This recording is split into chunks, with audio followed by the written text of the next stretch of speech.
ನಾಳೆ ಸಂಕ್ರಾಂತಿ ಹಬ್ಬ ಇರೋದ್ರಿಂದ ಇವತ್ತು ರಾತ್ರಿ ನಾನು ಬೆಳಗ್ಗೆಗೆ ನಮ್ಮಮ್ಮನಿಗೆ ಸಾಂಬಾರು ಮಾಡೋದಕ್ಕೆ ಕಾಯಿ ಸುಲ್ಕೊಡ್ತಾ ಇದ್ದೀನಿ. ಅವರೆಕಾಯಿ ನೋಡಿ ಎಲ್ಲ ನೀಟಾಗಿ ಸುಲ್ಕೊಟ್ಟಾದ್ಮೇಲೆ ನಮ್ಮಮ್ಮ ಬಾಗ್ಲಿಗೆ ರಂಗೋಲಿ ಹಾಕಿ ಕಲ್ಲರ್ ಹಾಕಕ್ಕೆ ಹೋಗಿದ್ರು. ಅದನ್ನು ಕೂಡ ಹೋಗಿ ನೋಡ್ತಾ ಇದ್ದೀನಿ ನಾನು.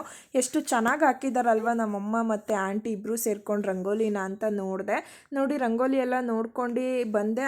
ಅಷ್ಟರಲ್ಲಿ ನಮ್ಮ ಏರಿಯಾದಲ್ಲಿರೋ ಅಕ್ಕಂದಿರು ಆಂಟಿದಿರು ಎಲ್ಲರೂ ರಂಗೋಲಿ ಹಾಕ್ತಾಯಿದ್ರು. ಅದನ್ನು ಕೂಡ ಹೋಗಿ ನೋಡ್ಕೊಂಡು ಕೂಡ ಬಂದೆ ನಾನು. ನಂಗೆ ತುಂಬ ಇಷ್ಟ ಆಗುತ್ತೆ ಈ ಥರ ಎಲ್ಲ ನಮ್ಮ ಏರಿಯಾದಲ್ಲಿ ಮಾಡೋದು. ಬೆಳಗ್ಗೆ ನಾನು ಎದ್ದೋಳಷ್ಟರಲ್ಲಿ ನಮ್ಮಮ್ಮ ನನ್ನ ಫ್ರೆಶ್ ಅಪ್ ಮಾಡಿ ಈ ಕಬ್ಬು ಕಟ್ ಮಾಡ್ತಾಯಿದ್ರು. ಅದಕ್ಕೆ ನಾನು ಹೆಂಗೆ ತಿನ್ನೋದಮ್ಮ ಇದನ್ನು ಅಂತ ಕೇಳಿದೆ ನಮ್ಮಮ್ಮನ್ನ. ಅದಕ್ಕೆ ಹೇಳಿದ್ರು, ಇರಪ್ಪ ನಾನು ಕಟ್ ಮಾಡಿಕೊಡ್ತೀನಿ, ನಿಂಗೆ ಇನ್ನೂ ಅಲ್ಲಿ ಬಂದಿಲ್ಲ ನೀಟಾಗಿ ಅಂತಂದರು. ಆಯಿತು ಅಂದ್ಬಿಟ್ಟು ಅದೇ ಖುಷಿ ಆಯಿತು, ಕಟ್ ಮಾಡಿಕೊಡ್ತಾರಲ್ಲ ಆಮೇಲೆ ತಿನ್ನೋಣ ಅಂತ ಸ್ವಲ್ಪ ಹೊತ್ತು ಹಾಗೆ ಆಟಾಡ್ತಾಯಿದ್ದೆ ನಮ್ಮಮ್ಮನ ಜೊತೆ. ಅಷ್ಟರಲ್ಲಿ ನಮ್ಮಮ್ಮ ದೇವ್ರು ಮಾಡೋದಕ್ಕೆ ಕರ್ಕೊಂಡೋದ್ರು, ಪೂಜೆ ಮಾಡಿದರು ಮನೇಲಿ.